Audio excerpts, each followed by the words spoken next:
Majelis Tabligh Aisyah sampaikan ajaran Islam berkemajuan, bersumber Al-Qur'an. Assalamualaikum warahmatullahi wabarakatuh.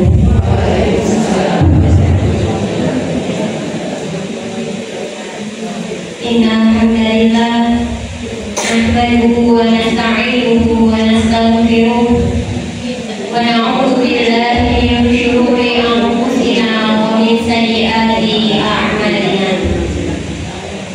Man yahdihillahu fala mudilla lahu wa man yudlilhu fala hadiya lahu. Asyhadu an la ilaha illallah wa asyhadu anna Muhammadan abduhu wa rasuluh, amma ba'du. Yang paling utama, marilah kita panjatkan puji syukur kita atas kehadiran Allah Subhanahu wa Ta'ala, yang atas limpahan nikmat dan karunia-Nya sehingga sampai detik ini kita sebagai seorang muslimat masih diberikan kesempatan untuk menikmati iman, Islam, serta nikmat kesehatan, sehingga sampai detik ini kita masih diberikan kesempatan untuk bersilaturahmi dan sholawul ilmi di tempat yang insya Allah berkah ini.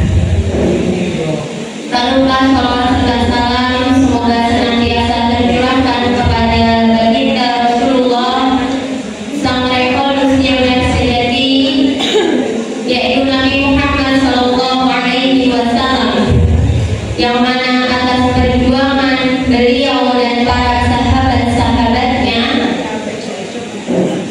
Islam bisa lahir dari zaman jahiliyah sampai sekarang ini. Ibu-ibu jamaah Aisyah yang insya Allah dirahmati oleh Allah, alhamdulillah pada siang hari ini kita masih diberikan kesempatan untuk saling bersilaturahmi, bertolabul ilmi. Dan materi pada siang hari ini insya Allah kita akan membahas tentang sholat berjamaah. Ibu-ibu yang saya hormati, sholat itu adalah ibadah yang fundamental. Maksudnya apa ibu-ibu? Sholat adalah ibadah yang fundamental, yaitu ibadah yang paling dasar yang wajib untuk ditunaikan dan dikerjakan oleh setiap umat muslim di dunia. Dan ketika kita sudah melaksanakan sholat, ketika ibu-ibu sudah mengerjakan sholat 5 waktu, tepat waktu, di awal waktu, maka sesungguhnya ibu-ibu sudah menunaikan salah satu dari rukun Islam yang 5. Rukun Islam ada berapa, Bu? 5. Yang pertama syahadat. Semua sudah bersyahadat? Alhamdulillah. Rukun Islam yang kedua sholat. Ini yang nanti akan kita bahas bersama. Yang ketiga berpuasa. Tentunya ibu-ibu semuanya di sini sudah sering berpuasa. 1 tahun sekali menjalankan puasa apa, Bu? Ramadan. Kemudian puasa Senin Kamis. Mungkin ada beberapa ibu-ibu di sini juga yang melaksanakan dan terbiasa mengerjakan puasa sunnah Daud. Kemudian puasa sunnah lainnya. Dan selanjutnya yang terakhir rukun Islam adalah haji. Semoga kita semua yang ada di sini yang belum haji diberikan kesempatan oleh Allah untuk dapat menunaikan ibadah haji ke Baitullah.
Nah, istirahat, sholat, setelah itu jam 1 harus sudah bekerja lagi.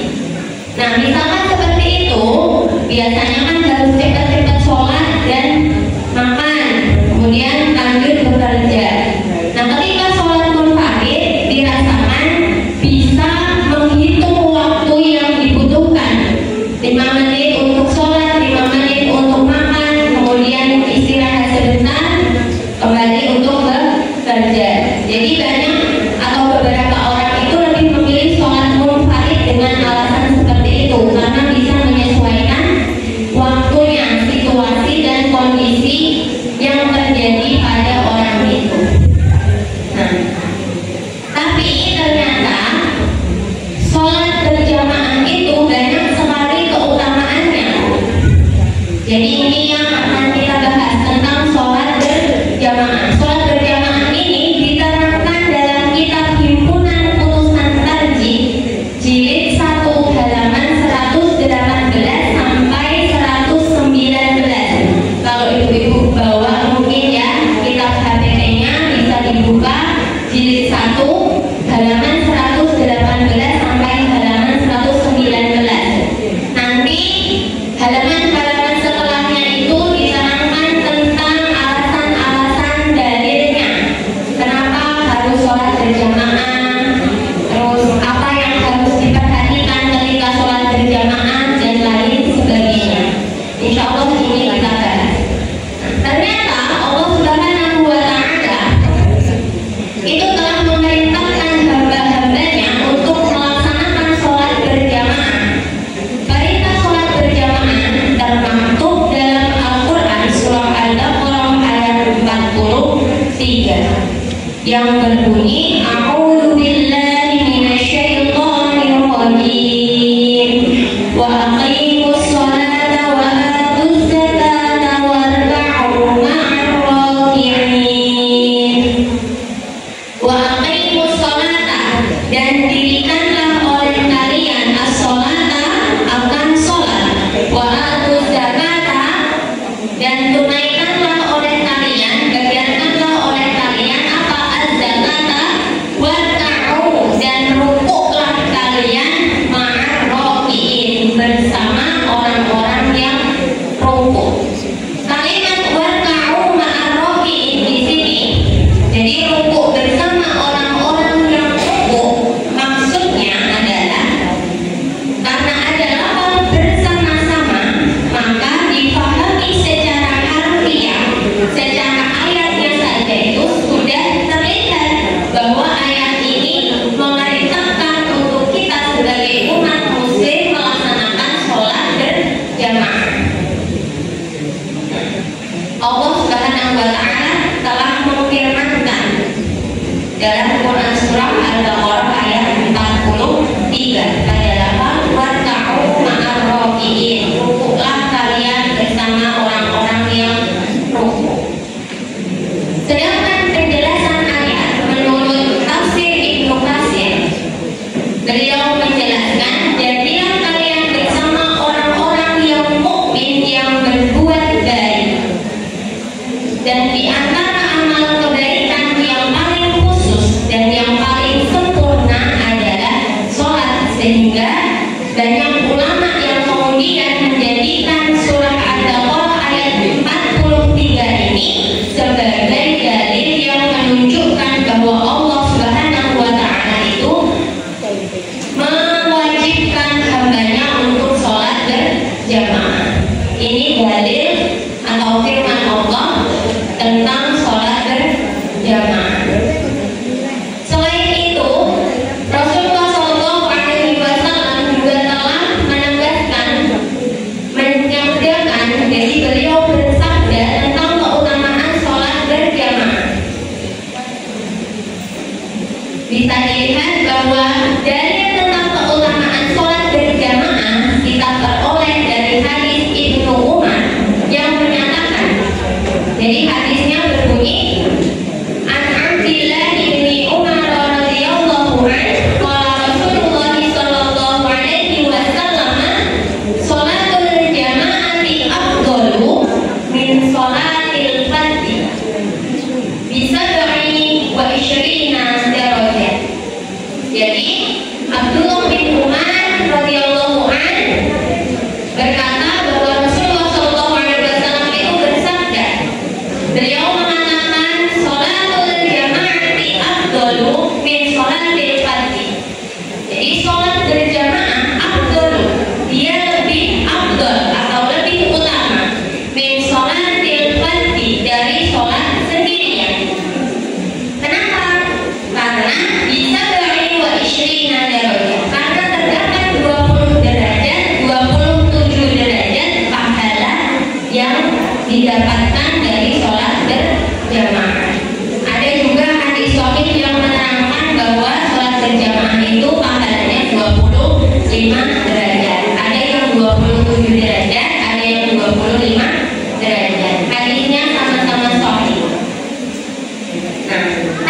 Jadi hanya ada kalimat afdhalu. Jadi bukan wajib kalimatnya, tapi afdhalu, lebih utama melaksanakan sholat jamaah dibandingkan sholat sendirian atau sholat munfarid. Maka tidak ada wajib untuk melaksanakan sholat berjamaah. Dikemukakan kemudian bahwa sholat berjamaah itu pahalanya 27 rakaat. Ini tentang keutamaan sholat berjamaah. Selain itu Rasulullah SAW juga menegaskan tentang pentingnya sholat jamaah. Jadi ada sebuah kisah, Bu. Dulu ada seorang buta datang kepada Rasulullah SAW. Si buta ini mendatangi Rasul, kemudian bilang ke Rasul, "Wahai Rasulullah, aku itu buta dan tidak ada yang bisa menuntunku untuk pergi ke masjid melaksanakan sholat jamaah." Jadi si buta ini datang ke Rasul, maksudnya untuk apa? Untuk meminta keringanan kepada Rasulullah agar dia diperbolehkan untuk sholat sendiri di rumahnya. Kemudian Rasul tidak menjawab pernyataan dari si buta ini. Setelah itu ketika si buta ini mau pergi, Rasul bertanya, "Wahai engkau, apakah engkau mendengar suara adzan?" Kata si buta, "Benar wahai Rasulullah, ya, saya mendengar suara adzan." Kemudian ujib laku, "Maka tunaikanlah olehmu." Apa maksudnya? Jadi Rasul meminta untuk si buta ini tetap melaksanakan sholat berjamaah. Jadi dari cerita itu bisa diambil keterangan bahwa Rasulullah SAW itu bersungguh-sungguh dalam meminta, dalam menegaskan kepada umatnya untuk melaksanakan sholat berjamaah. Kemudian ada hadis riwayat Imam Al-Bukhari, an Abi Hurairah anna Rasulullah sallallahu alaihi wasallam walladzi nafsi biyadihi laqad hammamtu an amura bi khatibin fayuqada thumma amura bi sholati fayu'adzana laha thumma amura rajulan fayaqumman nasa thumma uqalifa ila rijalin fa uqaddiqa alaihim buyutahum. Riwayat Al-Bukhari, yang artinya sesungguhnya Rasulullah SAW bersabda, "Demi zat yang jiwaku berada di tangannya, sungguh aku hendak bermaksud menyuruh orang-orang untuk mengumpulkan kayu bakar, kemudian menyuruhnya untuk sholat, lalu dikumandangkan adzan. Kemudian aku menyuruh seseorang untuk menjadi imam, lalu aku akan mendatangi orang-orang yang tidak ikut sholat berjamaah, kemudian aku akan membakar rumah-rumah mereka." Nah, dari hadis riwayat Al-Bukhari ini bisa didapatkan keterangan bahwa hadis ini hanya bersifat pengandaian. Jadi hadis ini turun, tidak ada satupun yang pernah rumah dibakar Rasulullah. Jadi ini hanya bersifat pengandaian saja. Untuk apa?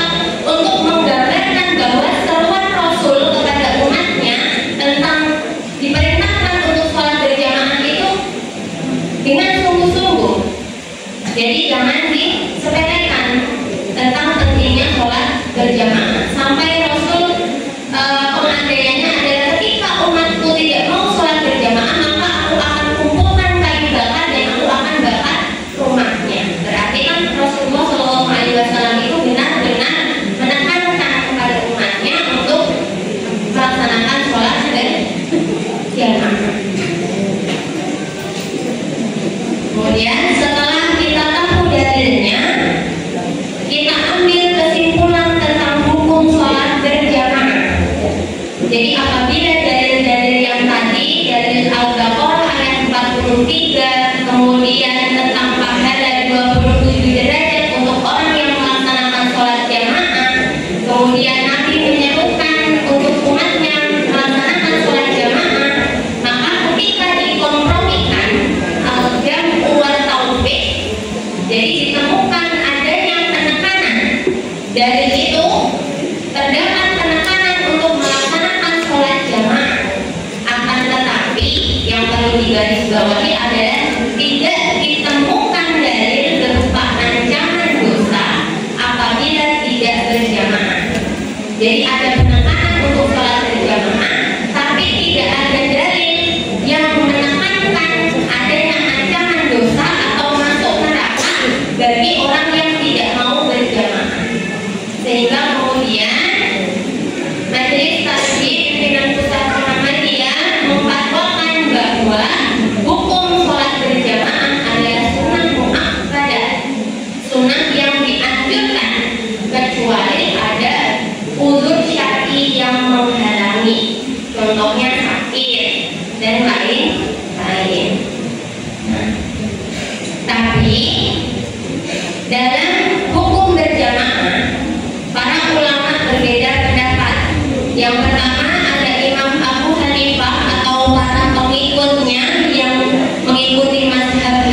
bahwa sholat berjamaah sunnah muakkadah.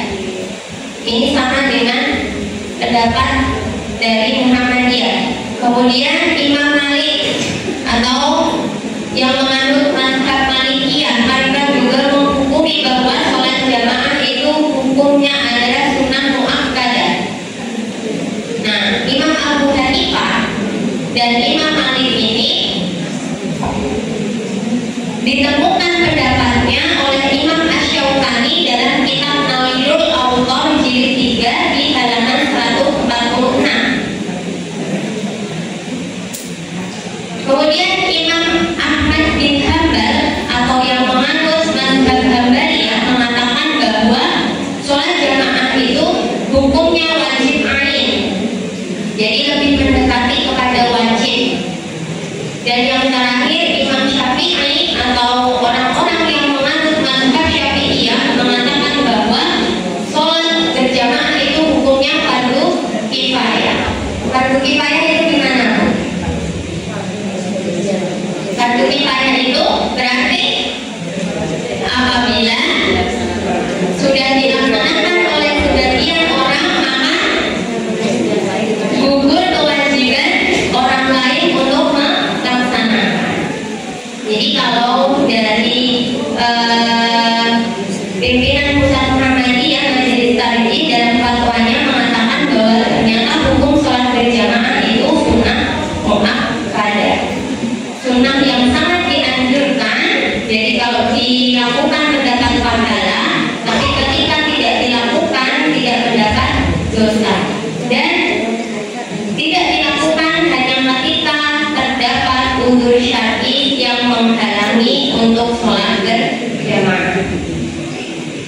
Kemudian, misalkan ada pertanyaan, bagaimana hukumnya sholat berjamaah bagi seorang perempuan?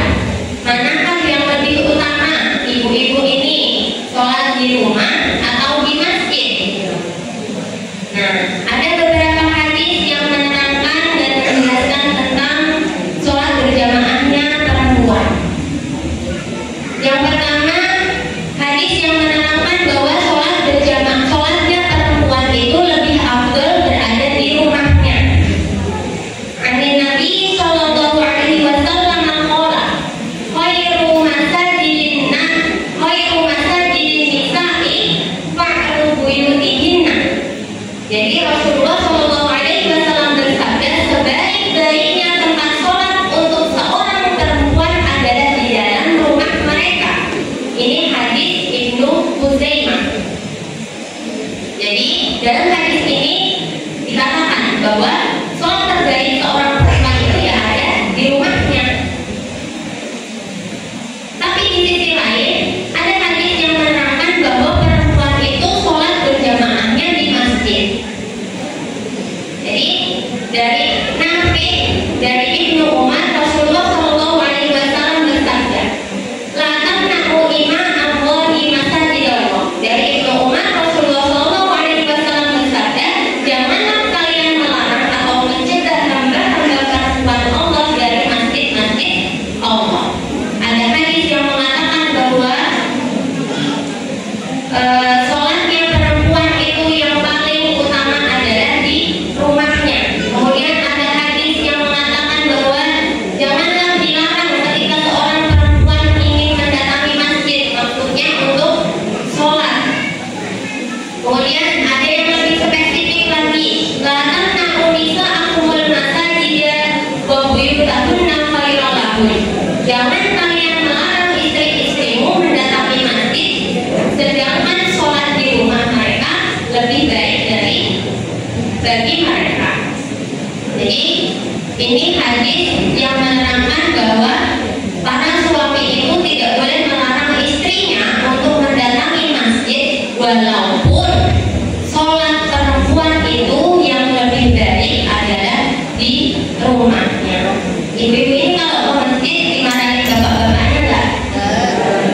Jadi dulu ketika Rasul melaksanakan sholat fajar atau sholat subuh, kaum perempuan pada masa Rasul juga ikut sholat subuh di masjid. Cuman mereka menggunakan tertutup aurat, menutupi kepala, dan mereka kembali tanpa seorang pun melihatnya. Bahkan ada hadis yang mengatakan sampai-sampai orang-orang itu tidak tahu siapa yang pergi ke masjid, entah Aisyah, Zainab, Ummu Kulsum atau siapapun. Jadi kesimpulannya, Fatwa Majelis Tanbih Pimpinan Pusat Muhammadiyah memperbolehkan seorang perempuan untuk melaksanakan sholat berjamaah di masjid, hanya saja dengan memenuhi beberapa syarat.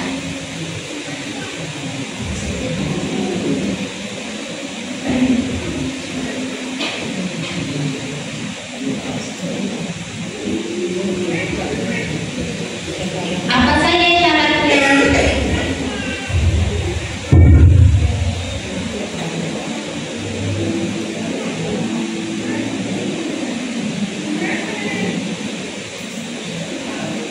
Syarat pertama, perempuan boleh pergi ke masjid adalah dengan tidak memakai wangi-wangian.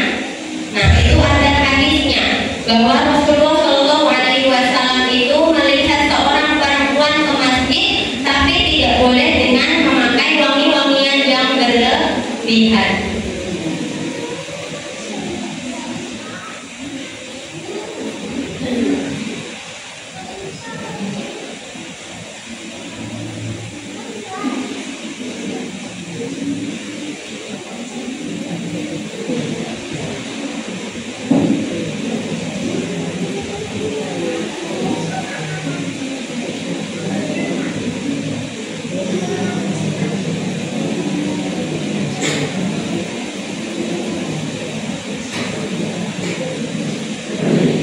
Syaratnya adalah perempuan itu tidak boleh memakai wangi-wangian ketika pergi ke masjid dengan berlebihan. Itu syarat yang pertama ketika seorang perempuan datang ke masjid untuk sholat berjamaah. Kemudian syarat yang kedua adalah perempuan itu harus menutup aurat, seperti hadis tadi bahwa perempuan-perempuan mukminat dulu ketika ikut Nabi untuk sholat berjamaah, mereka menggunakan penutup kepala, mutalafi'at. Jadi mereka menggunakan penutup kepala. Maksudnya apa dengan kata muta'alifat ini? Nah, maksudnya adalah dengan menutup aurat secara sempurna. Itu syarat yang kedua. Kemudian syarat yang ketiga adalah tidak berikhtilat dengan laki-laki. Jadi ketika setelah selesai sholat berjamaah di masjid, dia pulang. Itu kan hadis yang dijelaskan oleh Rasulullah. Dalam hadisnya seperti itu. Perempuan-perempuan mukminat ketika selesai sholat, maka mereka pulang ke rumahnya tanpa seorang pun melihatnya. Bahkan sampai seperti itu. Dan yang terakhir, jangan sampai menimbulkan fitnah. Jadi tujuannya untuk sholat berjamaah, ya sholat berjamaah. Jadi hukum sholat berjamaah apa? Hukumnya adalah boleh untuk perempuan sholat berjamaah ke masjid apabila memenuhi syarat-syarat yang tadi disebutkan.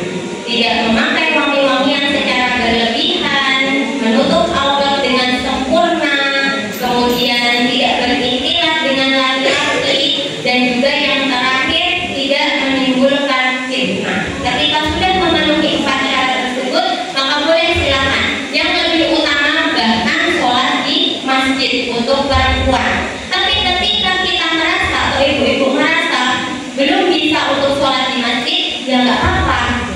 Atau belum bisa memenuhi 4 syarat tersebut, maka yang lebih utama adalah sholat di rumah. Nah, jadi seperti itu. Itu tentang sholat perempuan di masjid. Kemudian bagaimana kaifiyah sholat berjamaah?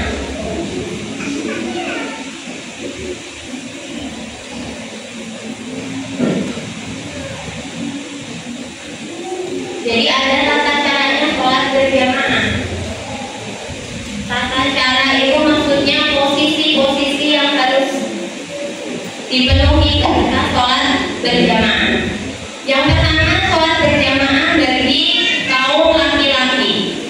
Jadi ketika ada seorang laki-laki yang datang ke masjid, satu orang, kemudian datang lagi dua orang, maka itu sudah boleh sholat berjamaah. Sholat berjamaah itu sholat yang bagaimana? Sholat yang dilaksanakan oleh dua orang atau lebih, yang satu bertindak sebagai imam dan yang lainnya menjadi makmumnya. Jadi itu sholat berjamaah. Kemudian ketika seorang laki-laki datang ke masjid, kemudian satu orang lagi datang lagi ke masjid, maka dua orang sudah memenuhi syarat untuk melaksanakan sholat berjamaah. Bagaimana caranya? Caranya adalah ketika seorang laki-laki satu menjadi makmum dan satu menjadi imam, maka imamnya itu ada di sebelah kirinya makmum. Jadi makmum laki-lakinya ada di sebelah kanan. Jadi ini imam laki-laki satu dan sebelahnya makmum laki-laki satu, berjajar kalau laki-laki dua orang. Kemudian kalau misalkan datang lagi satu laki-laki ke masjid, gimana caranya? Berarti yang tadi menjadi makmum di sebelah imam, yang ada di kanan imam, dia harus mundur satu langkah ke belakang, kemudian mengikuti makmum yang ada di sebelahnya yang baru. Jadi ada imam, imamnya siapa itu? Imamnya saya. Imamnya itu.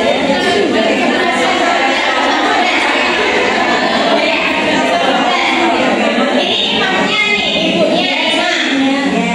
Kemudian datang makmum satu laki-laki menjadi makmum. Imam, kemudian makmumnya satu. Maka sholatnya berjajar, imam dan makmumnya di sebelah kanannya, imamnya ada di sebelah kiri. Kemudian datang lagi satu Posisinya ke belakang apa jajar persis? berjajar. Ya. Jadi kalau di sini ada keterangan dalil yang menerangkan bahwa dulu ketika Rasulullah SAW menjadi imam bersama satu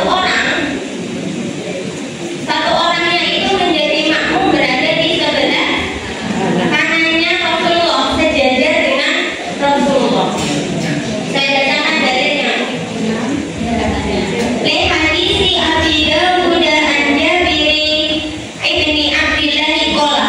Jadi hadis riwayat Abu Dawud dari Jabir bin Abdullah berkata bahwa qala Nabi sallallahu alaihi wasallam yusallil maghrib. Jadi Rasul salat maghrib. Fajitu, maka datanglah aku. Fakumtu, dan berdirilah aku. An yasirihi, di sebelah yusra, kanannya. Fanahani, kemudian Rasul menahanku. Faja'alani an yaminihi, yusra di sebelah kiri. Faja'alani an yaminihi, dan menjadikan aku di sebelah kanannya. Kemudian sumaja aswahibuli fasofakna kolfahu. Kemudian apabila datang seorang makmum lagi, satu orang misalkan datang, boleh? Bukan saya manggil lagi, nanti saya di makmum nanti gak saya manggil lagi kalau aku makmum lagi. Makmumnya dulu datang, makmumnya dulu yang datang. Misalkan makmumnya datang satu, maka dia berdiri di belakang imam pas posisinya. Ya. Nah, dengan ketika takbir mengeraskan suaranya atau menepuk bahu makmumnya. Jadi tahu kalau di belakangnya itu ada makmum yang datang. Kemudian makmum sebelahnya Ditepuk imamnya apa makmumnya? karena imamnya sudah tahu kalau dia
Jadi kalau yang pertama yang dipilih sebagai imam adalah dia yang mengerti, menghafal dan mampu membaca Al-Quran dengan baik. Kemudian yang kedua, yang dia mengerti sunnah-sunnah Nabi. Dalam hal hadis, dia paham hadis atau dia menghafal hadis. Ketika semuanya hafal Al-Quran, hafal hadis, maka yang dilihat adalah siapa yang paling pertama masuk Islam atau siapa yang lebih dulu hijrahnya. Jadi artinya maksudnya masuk Islam. Siapa di antara mereka yang lebih awal masuk Islam? Ketika semuanya sama masuk Islamnya, misalkan 2002 misalkan semuanya di masjid itu. Nah, maka yang dipilih tadi adalah yang paling tua umurnya. Itu yang paling akhir pilihannya. Jadi ketika ada orang kok baru datang, dia bukan jamaah situ dan mengaku-ngaku bahwa dia paham Al-Quran, dia bacaannya bagus, maka orang yang seperti ini sebenarnya tidak pantas untuk dijadikan imam, karena orang itu menunjuk dirinya sendiri, berarti ada rasa takabur dalam dirinya. Itu yang perlu diperhatikan ketika memilih imam. Kemudian ketika kita sholat berjamaah, maka yang harus diperhatikan adalah yang pertama itu tadi memilih kriteria imamnya. Kemudian yang kedua menempatkan shaf. Jadi shaf itu kalau misalkan ibu-ibu sholat, maksudnya rapat shaf itu bukan dempet-dempetan juga ya Bu ya. Tapi kalau bisa ketika kita sholat, maka yang saling rapat itu adalah bahu, atau kalau bahu tidak bisa, bagian siku kita ketika kita sedang sedekah. Jadi nggak perlu sampai kakinya harus seperti ini. Nah, mengangkat. Jadi rapatkan saja bahu atau siku kita dengan satu dengan yang lainnya. Jadi kalau dalam hadis itu kan dikatakan sawu suku fakum fa'inna tasfiyatan suku bin tamami sholat. Bahwasanya menempatkan sholat itu adalah bagian dari sempurnanya sholat. Itu yang perlu diperhatikan. Yang pertama, memilih imam yang benar-benar mampu untuk menjadi imam, kemudian merapatkan sholat. Dan yang ketiga adalah imam itu kalau misalkan sedang jadi imam, misalkan ibu-ibu nih jadi imam di masjid, maka yang perlu diperhatikan selain makmum yang harus diingatkan untuk merapatkan sholat adalah jangan memanjang-manjangkan bacaan ketika sholat. Ada nggak Bu? Imam yang sholatnya keluar? Ada ya Bu ya? Nah, jadi imam itu tidak boleh memanjang-manjangkan bacaannya. Ada sebuah kisah. Jadi ada Mu'adz bin Jabal, sahabat Rasulullah zaman dahulu. Beliau pernah diutus Rasulullah untuk menjadi imam di sebuah masjid. Jadi Mu'adz bin Jabal ini imam, makmumnya adalah seorang petani kurma. Jadi makmumnya ini sebenarnya datang ke masjid lebih dulu dari Mu'adz bin Jabal. Dengan tujuan apa? Biar dia bisa segera sholat jamaah untuk kemudian dilanjutkan dia mau nyiram pohon kurmanya di kebunnya. Nah, ketika Mu'adz datang dan beliau jadi imam, maka Mu'adz ini bacaannya panjang sekali sehingga si petani kurma yang jadi makmum ini mundur dan melepaskan diri dari makmum. Kemudian sholat sendiri Bu, karena saking lamanya Mu'adz jadi imam baca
Silakan jika ada pertanyaan. Saya perlihatkan dulu contoh video tentang sholat berjamaah yang tadi ya Bu ya. Ini video dari mahasiswa UMY yang dipraktekkan. Saya lihat ya Bu, ini ada imam laki-laki dan imam perempuan. Makmum perempuan, jadi makmum perempuannya di belakang. Ya, lurus dengan imamnya. Ini kalau istrinya kita dari kemudian datang seorang makmum. Di mana? Di sebelah imam. Kanan imam. Ya, sejajar dengan imamnya. Sejajar ya Bu ya. Itu garis sofnya bisa diperhatikan. Datang makmum kedua di belakang imam. Nah, ini dikeraskan bacaannya sebenarnya. Allahu Akbar. Jadi dia ketika datang dikeraskan. Ya, boleh ditepuk, boleh dikeraskan bacaannya saja. Ya, dia tahu kalau ada makmum datang. Kemudian mundur makmum yang tadi. Datang makmum selanjutnya laki-laki. Nah, ini belum masih rukuk. Nah, ini juga yang perlu diperhatikan Bu. Jadi ketika sholat, kok misalkan ibu-ibu datangnya ketika masih rukuk, maka dianggap masih dapat 1 rakaat. Tapi ketika sudah mulai sami Allahu liman hamidah, maka tidak dihitung 1 rakaat dan harus disempurnakan 1 rakaat. Jadi 1 rakaat itu dihitung ketika makmum datang dan bisa mengikuti rukuknya imam. Ini masih bisa mengikuti rukuknya imam. Nah, baru sampai Allahu liman hamidah.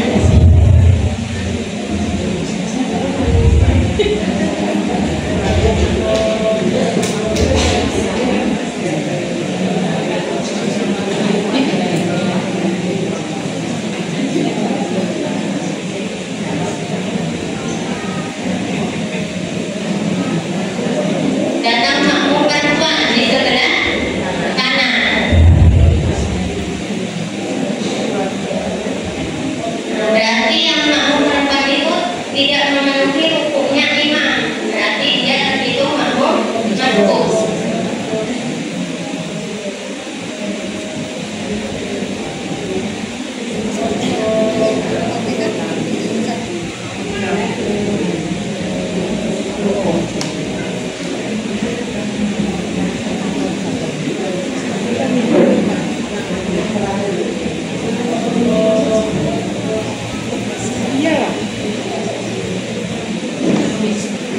Yang perlu diperhatikan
Iya.